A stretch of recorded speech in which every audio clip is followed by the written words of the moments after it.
Hello and welcome to the third episode of HighSobriety. I'm your host Matt Busbridge, and today we are joined by the lovely Kate Moss. Not the Kate Moss. Well, Kate Moss. Are you sure? Kate, tell us a bit about yourself, what you do. So you're a model, you're a DJ, you're a fitness instructor, but just tell us a bit more about that. Yeah, so I've been living in London for like 17 years. As you said, I'm a little bit of a sort of like all over the place at the moment, but I'm doing music.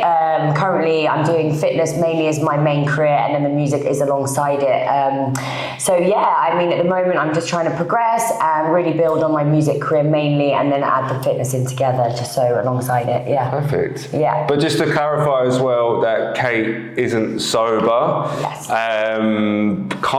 You kind of are, because you don't really drink that much as it is, do you know what I mean? Like, I'd like to say that you're sort of on the verge of going that way, but I wanted to bring Kate on because Kate has relatives in her family that have ongoing alcohol, issues and substance abuse, and I just thought it'd be quite a good twist on the storyline to have someone that's lived with someone or has people in their family and what they have to go through and what they have been going through. So yeah, tell me a bit about your relationship with alcohol.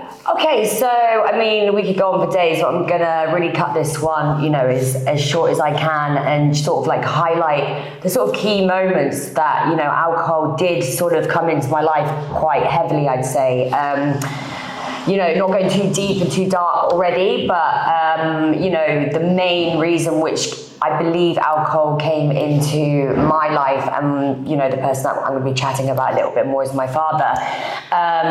Sadly, I'm going to be open and honest about this. My sister passed away when I was younger, and she was actually an athlete. So she died at the age of 13. So that was like a massive, massive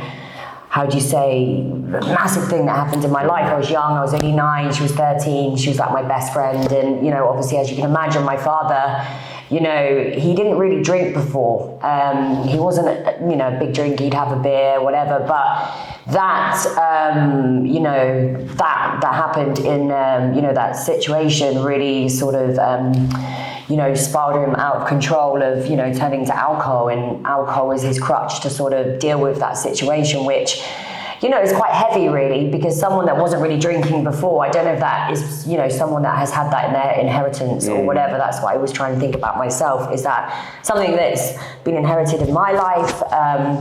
I don't really know, but obviously after that, it kind of really spiraled out of control. My dad ended up, I don't think he'll mind me talking about it, because it's too late now. Yeah, but I mean, this is why we're doing this. This is really to inspire people that, this is such, these things from a young age can really inspire you right until, you get to my age now of, nearly 35. That's nearly like 20 years of this sort of like cycle of drinking or not drinking, or trying to, think of ways around it, and obviously fitness now is such a big part of my life that we'll go into that later. But yeah, so going back to obviously the situation, it ruined my family. My dad had an affair. I mean, we're talking of like really ruined my family in the way of, we were nearly homeless, got, in a lot of debt. And I guess those traits have probably maybe worn off, and I didn't really want to talk about them growing up. But, obviously coming onto the show, it's such an incredible way to raise awareness that, you're not alone in situations, and it can stem from like a really young age, basically. Of course. And I think it's important as well that sometimes it's not just only the individuals who have substance abuse, it's the people that are around them. And even for myself, like even when I was drinking and taking drugs, I speak about this quite a lot, that you don't mean to be, but you become quite selfish in your actions. Oh, yeah. Because you're only thinking of you and yourself and not the effects that it can have on the people that are close to you. Yeah. And I guess that's, what my dad did. The issue was someone died, and that's his daughter. So I can kind of, in a way, for sure, like, reason with it. And that's why, you know, growing up, you know, it's been tough because I've rebuilt an incredible relationship with my dad now, and there was a part of my life where I didn't speak to him for, you know, more than 15 years. And, you know, you can imagine how my mum felt, and I was always in the middle of everything, and I've always been that person that I am a little bit of a forgiver, and I do try and see the reasoning behind why people do stuff. I'm not saying it's acceptable to have an affair and all of that, but I do try and find the good in the reason of why, you know, people turn to drink. Of course. Yeah. How did that like pave the way for you and your outlook on alcohol? Did it sort of affect the way you looked at alcohol? Did it make you want to drink more because you had this like problem with your relationship with dad? Yeah, I guess that must have like really triggered me, and you know, I then went on a bit of a runaway. I ended up going to Ibiza. Wasn't really sure. Obviously, you know, my sister was a huge part of my life. She was, you know, a famous swimmer at the time and dropped dead right in front of me. So that's never going to be easy to deal with. Let's be honest. Yeah. So for me, I think I tried to look after my dad's problems, or family problems, blah blah blah, and then I forgot myself. So my easy route was, right, let's go to Ibiza, which wasn't a bad thing to have done. We've all done it. I've tried it. To be honest, like, you know, if I hadn't gone to Ibiza, then I do believe every stepping stone, everything happens for a reason, and you know, that big part of the Ibiza life, the drinking, whatever, that's probably where it probably did start a little bit more, because you are under the influence more of people around you. And my job entailed, you know, drinking every night of the week. We're going up the parades, you know, and Ibiza, shot after shot, and bar. So I guess if you do that for like 2 years running, you're going to be you're gonna be enjoying that life. I like my story. Sounds like great. I was living off, what was it, an apple and a bottle of water a day when I was out there. Just crisp and air. Like, that's what just like, I'm loving life though, guys. Literally looking like I was like fucking not even there. Because no one's going to tell you that then. Do you know what I mean? No one's going to like point it out because everyone else is doing it, really. No, of course, we're surrounded by like, other enablers, and they're like loving their life, and it's just the way of life there. Do you know what I mean? For some people. But yeah, I think sometimes you just, I don't know, like we all just try and run away from our problems, and I think that was the issue, certainly in my circumstance, was I just kept running away from shit and just self-sabotaging stuff, and until you come to a bit of a realization that you need to sort that root cause out, because you're only just carrying that shit with you, whether that's relationships, whether that's friendships, whether that's workplaces, like it just doesn't stop. I think it's very important what you're saying about relationships as well. I think that was a big thing when I used to drink a lot more, was that I didn't really care too much, but I am a really caring person. It's mad. Like, you know, you've known me for quite a while now. I've got quite a, you know, I'm always inspiring people. I mean, with my fitness and whatever. So, you know, I don't think when I was kind of drinking more, it made me a bad person, but I just wasn't aware of my behavior. And that behavior was, like you say, self-sabotaging and, you know, like not spending time with my family, like my brother. And now as I've got older and I'm, you know, more sober and I don't drink, you know, 3 or 4 times a week, and, you know, I drink once a month or whatever, I feel like I pick up the phone more to my family and my brother, and, you know, and I want to go and see his nieces and stuff. Whereas before, you know, Friday night, you're like, right, I don't care. If you've got something the next day as well, usually you'd cancel.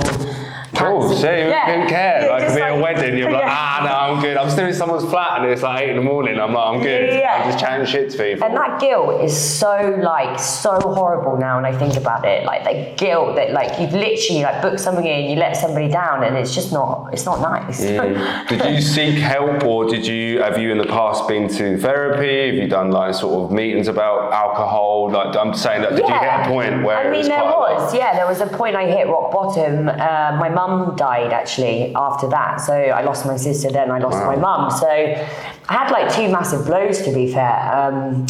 So yeah, I think it's weird because it was just before my mum died actually, because after she died I was actually more weirdly going on the up, because I just knew that this wasn't what I wanted in my life. So I hit rock bottom just before my mum died, strange enough, and then, you know, I just thought, right, I'm going to go and speak to actually a guy called Fat Tony, actually, because he's been a friend of mine for ages. And I don't mind talking about this. I rang him up and I was like, you know, do you have any like help? You know, because I'm at a low point right now. And he was like, yeah, you know, you can go and do these like Alcohol Anonymous. I tried it, to be honest, it's not for me. At least I gave it a shot.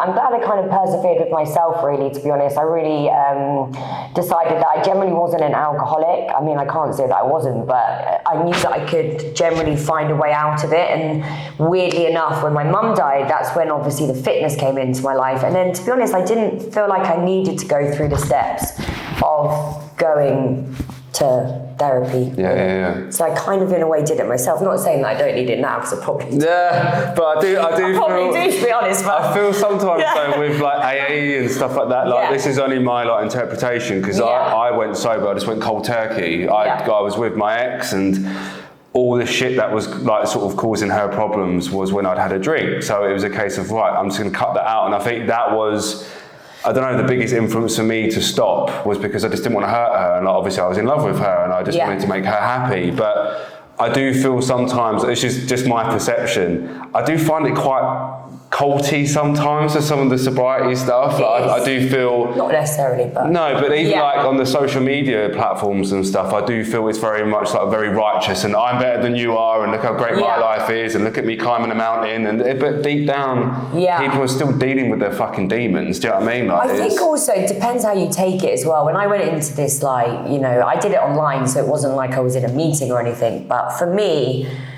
if I'm honest, I don't think times have really changed that much of like trying to really make this a bigger thing. This is why this is incredible what you're doing, because you know, even with grief and stuff, it's like, you know, I always try to go and do some like volunteering, and trying to find these groups is like impossible. You go online and then the page looks like people are literally dying on there. It's like nothing's like new, and I'm not saying it should be, but it's like we need to like really like come together with this, and you know, and like you say, bring it to the forefront with people, you know, that are in our industry. Like, you know, you're in a creative industry, you know, you do your work here, and, you know, I'm sure if you went downstairs, there'd be a lot of people that would open up. For sure. Like a more, I wouldn't say cooler group, but you know what I mean? It's a little bit more like uplifting. No, it's hard because it's such a taboo subject, and I think a lot of people don't want to claim that they've got a problem, because then all of a sudden society looks down upon you. Do you know what I mean? Like, it's like I said before in another interview, because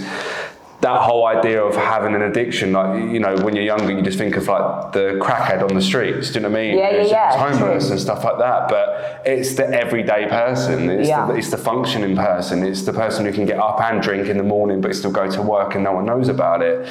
So I just think it's difficult, but that's the whole point of having people like yourself on the show, is to hopefully sort of open up more doors for people to come forward and feel that they've got a place and they feel comfortable in talking about it. Do you know what I mean? Yeah, that's why I jumped on for this one, because like I said, we were going to sort of like touch a little bit on my fitness side of things and how that really like changed my life. And you know, I really do believe if I didn't do fitness, then I generally would be, just for me, this really helped me, and I'd literally probably be not where I am today if I didn't get that like different angle to my life, if that makes sense, just to try and get me into a more different environment, number one, not in clubs, bars, blah, blah, blah. And then, you know, now that I DJ, it's actually the opposite for me. Like when people come up to me, they're like, oh, would you like a drink?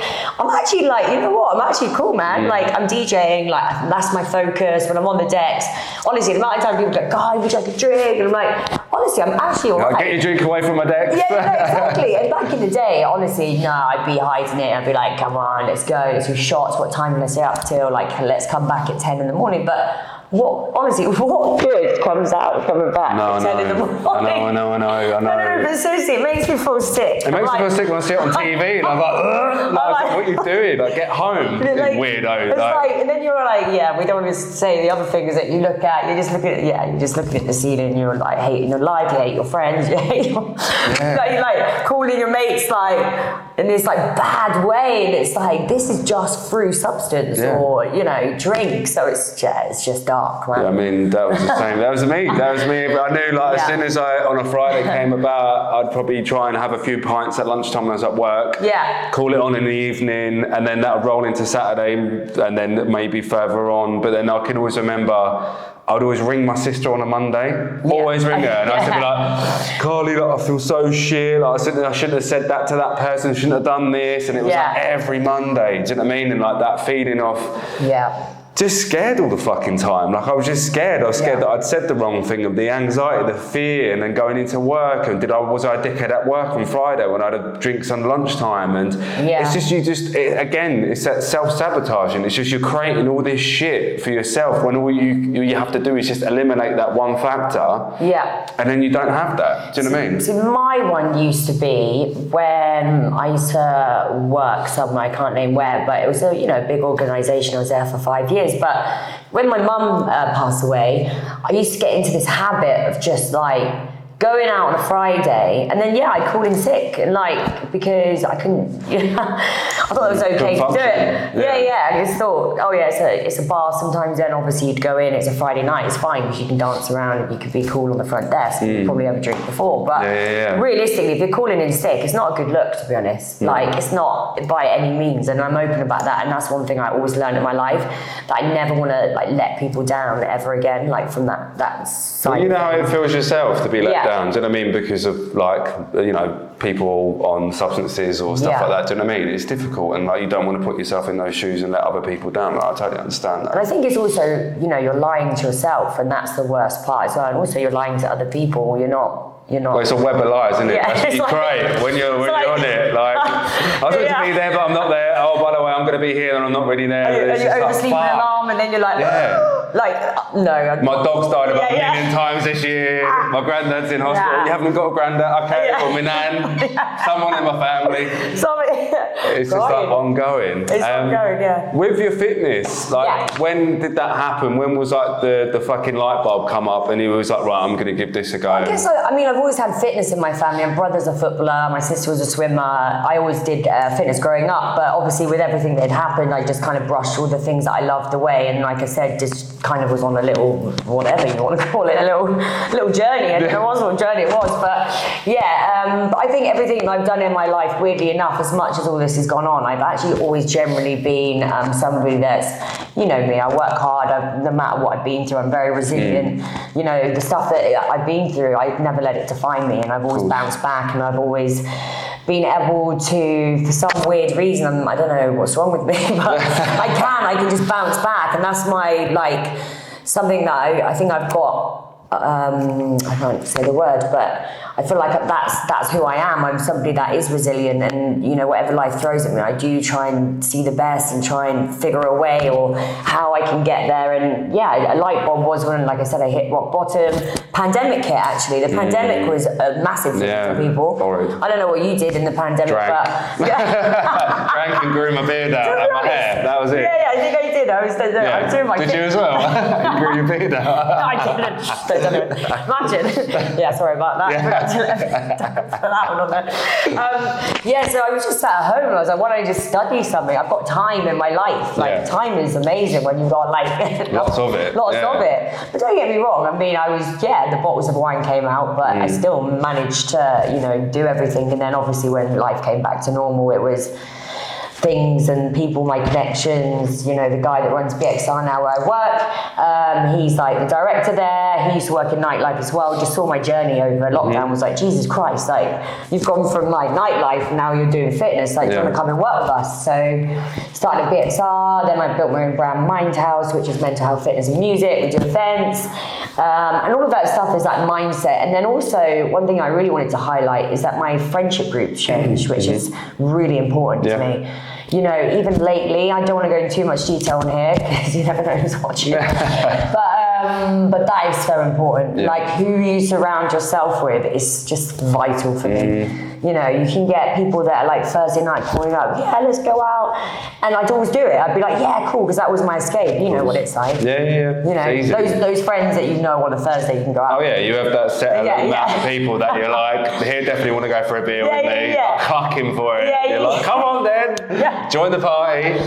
So I had to cut some people out, and Yeah, it was hard. It was hard because some of those people have done some amazing things for me regardless, but my boundaries were starting to get on top of me, and meaning that I can't be successful if I'm doing this anymore. I want to be successful. I am successful, and I'm, right now probably at my peak, and that's because I have made these sacrifices of boundaries and what I want in my life, which is fine, right? Yeah. Well, you want to surround yourself with people that are only going to benefit you at the end of the day and push you forward. You don't want people to sort of like bring you back down, and I think we all know people that are enablers. We all have those people that we, like you said, you can call upon. But that's the biggest journey that I've learned going sober is I still have my core group of friends that have been friends with me for fucking time.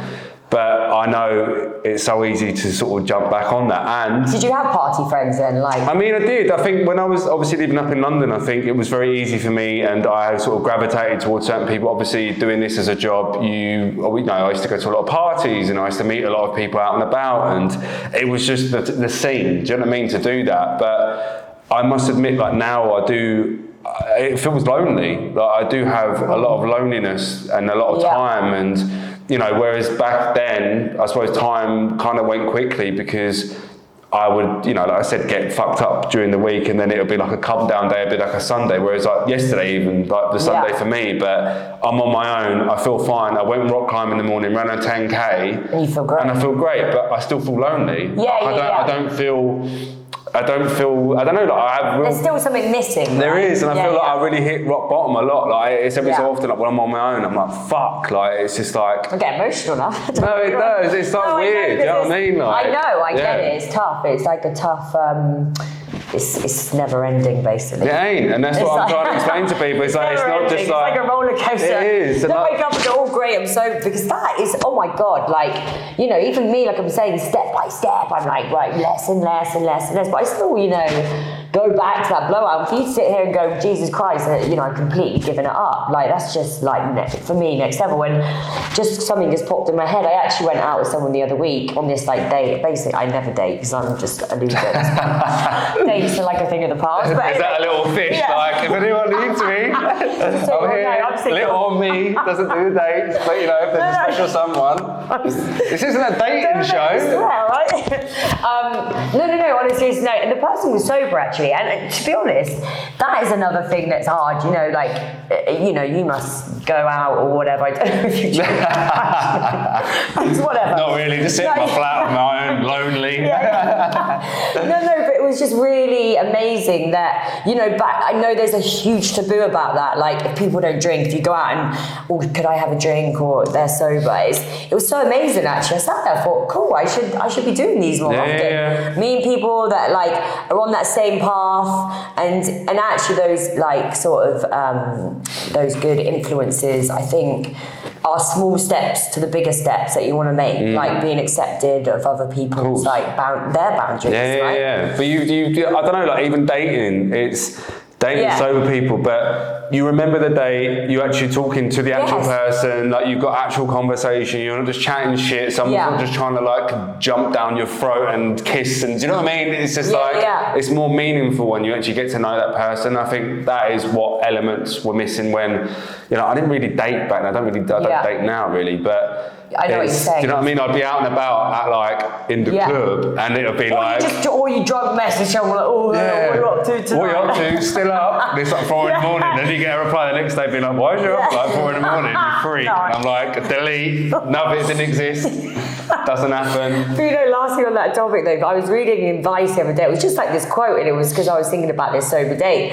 And then I was like, it was something like, London life is so like that you have to sit in a dark room, and it's like, and you have to have drinks. And like if you go somewhere else, different countries, they go for like coffee dates. Exactly. They wake up, they go for a little jog. What's the culture here? Yeah. So you have to get fucked everything you do. I'm taking the dog for a walk, beer. It's like, okay, if you want it. Well done. It's actually true. It is, massively. Yeah. I was going to say about the fitness as well. Yeah. from someone who's big in the fitness industry, how would you advise individuals that have like they're either doing the dry Jan or they're actually fully going sober for the rest of time or however long? How do you see fitness fitting in and helping those individuals, like sort of from a medical perspective? I mean, to be honest, I'm not a medical expert, but what I can give obviously is my advice and, you know, little things that, you know, help me. I think, like I said earlier, you know, people try and make these drastic changes in fitness, like, you know,